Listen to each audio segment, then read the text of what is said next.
J'ai utilisé l'analyse de données pour examiner l'ensemble des pays du monde. J'ai disséqué notamment l'exploitation des richesses, le social et l'économie de chaque pays et j'ai trouvé des conclusions de fou. J'ai pris une base de données sur Kaggle qui après vérification me paraît être assez fiable, même si parfois il y a de nombreuses cases vides. Et dans ce jeu de données, on a 195 lignes, donc 195 pays différents et toutes les valeurs sont de 2023. Première partie, les données basiques.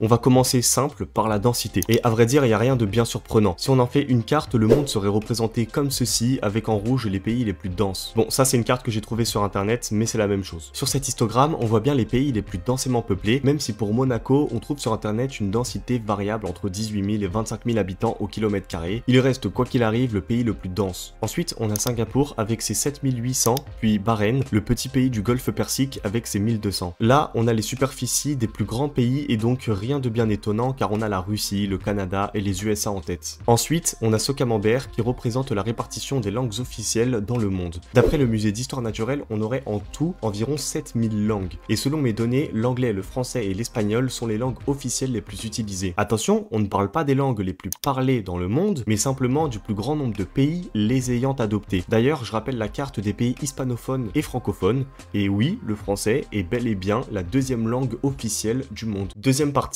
les exploitations.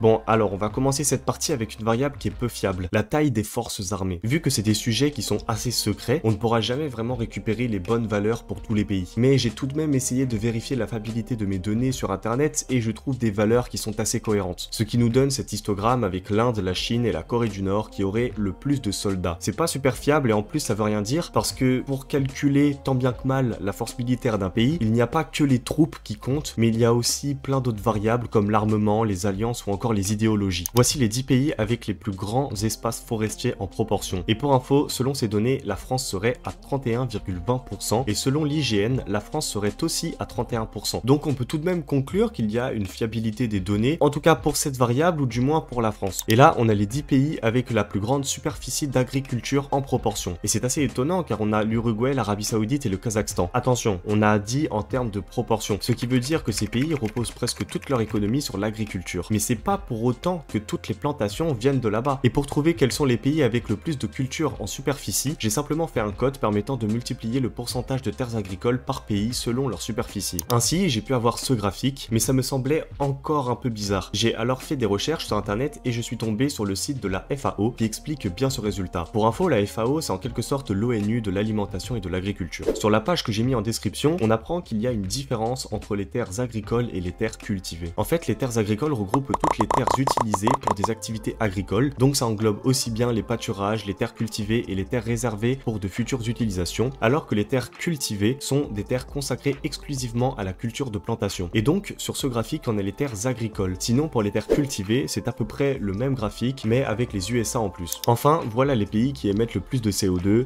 On passe vite car, à vrai dire, il n'y a rien de bien surprenant. Troisième partie, sociale. On a les 10 pays avec le plus de naissances, cela correspond au nombre d'enfants pour 1000 femmes sur un an. On se rend compte que ça fait des années que le Niger, le Tchad, la Somalie, le Mali et la République démocratique du Congo, qu'on va appeler RDC, ont le plus de naissances dans le monde. Et à part pour la Somalie, on peut voir que géographiquement ce sont des pays qui se collent et donc il y a probablement un lien assez évident qui est celui du peuple. Ainsi, comparé au peuple latin, anglo-saxon ou même germanique, on a une partie du peuple d'Afrique subsaharienne qui possède l'un des plus grands taux de naissance dans le monde. Et selon le Forum économique mondial, cela serait dû à plusieurs choses et notamment aux préférences culturelles et religieuses qui seraient apparemment l'un des principaux facteurs influençant la fécondité élevée. Pour la mortalité infantile, on a ce graphique. On retrouve la Somalie, le Tchad et la RDC. Ensuite, on peut faire ce graphique représentant les 5 pays avec la plus grande et la plus faible espérance de vie. Apparemment, Saint-Marin, c'est plutôt pas mal. Et en fait, Saint-Marin, c'est un micro-état en Italie de 61 km². À titre de comparaison, Paris fait 105 km². Et donc pourquoi on aurait Saint-Marin en numéro 1? Eh bien apparemment, ce serait en partie grâce aux qualités des soins de santé, au niveau de vie et aussi à l'alimentation locale méditerranéen avec un régime d'aliments non transformés et composé de fruits, de légumes et de poissons. On peut ensuite voir le nombre de médecins pour 1000 personnes, ce qui nous donne ce graphique. Comme on vient de l'expliquer, c'est assez logique de retrouver Saint-Marin. D'ailleurs, si tous les pays ayant beaucoup de médecins ne sont pas forcément les pays qui ont la plus grande espérance de vie, par exemple Cuba et la Géorgie qui ont une espérance de vie d'environ 73 ans, c'est simplement parce qu'il y a d'autres variables qui jouent comme la nourriture, le contexte sociopolitique ou encore le style de vie. Mais malheureusement, nous n'avons pas ces variables dans nos données. Enfin, on a ce graphique qui représente le pourcentage de scolarisation dans l'enseignement primaire et celui pour l'enseignement supérieur. Malheureusement, je peux pas vraiment savoir pourquoi on a des pourcentages au-delà de 100%, parce qu'il y a une imprécision dans la définition de ces données. Mais ce qui semble être certain, c'est que cela montre un énorme progrès du taux d'inscription aux études par rapport à une période qui m'est inconnue. Quatrième partie, économie.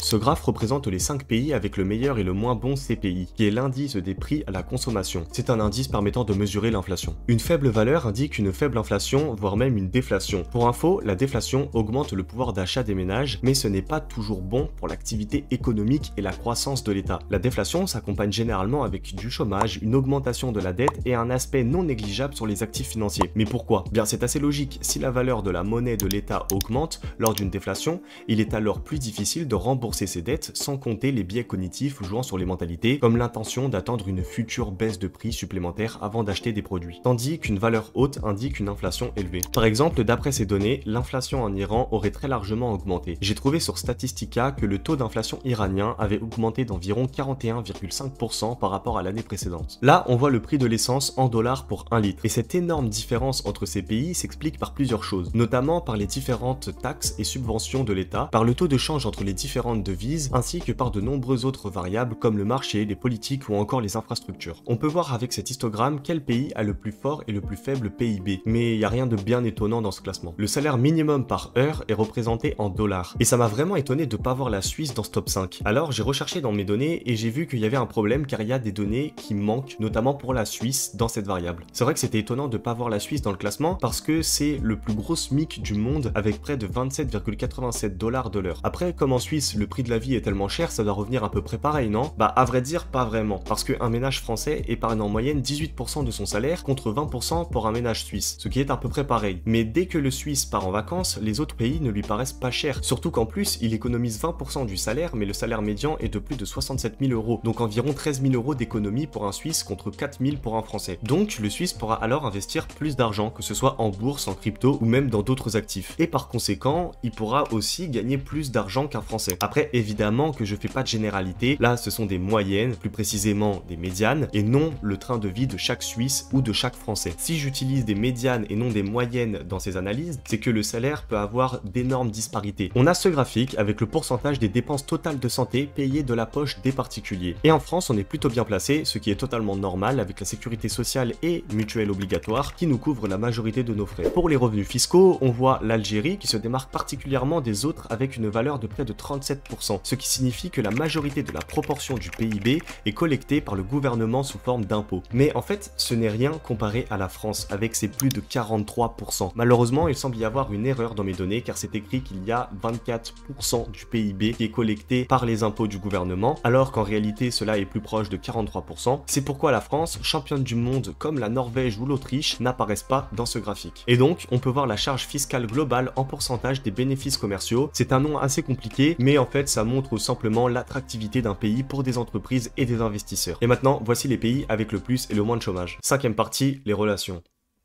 Bon, depuis le début, on a vu les différentes proportions entre pays avec diverses variables. Mais l'importance en sciences des données est aussi de comprendre pourquoi on a ces valeurs et quelles sont les variables qui influencent sur les autres. Donc quelles sont les causes et conséquences de ces valeurs. On va pouvoir faire un test de corrélation permettant de voir les variables les plus liées entre elles. C'est pour ça que j'ai fait une énorme carte de chaleur. Sur le graphique, plus la case est rouge vif et plus les deux variables correspondantes sont corrélées, donc s'influencent ou sont influencées par une chose commune. Et plus la case est bleu foncé et plus les variables sont inversement corrélées. On a quelques cases qui nous sautent aux yeux, notamment le taux de natalité et le nombre d'enfants qu'une femme a au cours de sa vie. Il y a aussi l'émission de CO2 qui a une corrélation de 92% avec le PIB du pays. Ainsi, on a ce graphique avec une tendance que les données suivent. Notons la petite anomalie quand même sur les USA. En fait, ils produisent moins de CO2 en proportion que la moyenne des pays, contrairement à la Chine. D'ailleurs, le PIB, GDP en anglais, a aussi en commun les variables des forces armées et des kilomètres carrés de terres réservées à l'agriculture. On peut noter aussi que plus il y a de terres agricoles et plus le pays a de chances d'émettre beaucoup de CO2. C'est aussi très intéressant de voir les relations avec la variable de l'espérance de vie. C'est l'une des variables qui a la plus d'influence sur les autres, notamment l'éducation, le salaire minimum et évidemment la mortalité infantile. Sixième partie pour la France.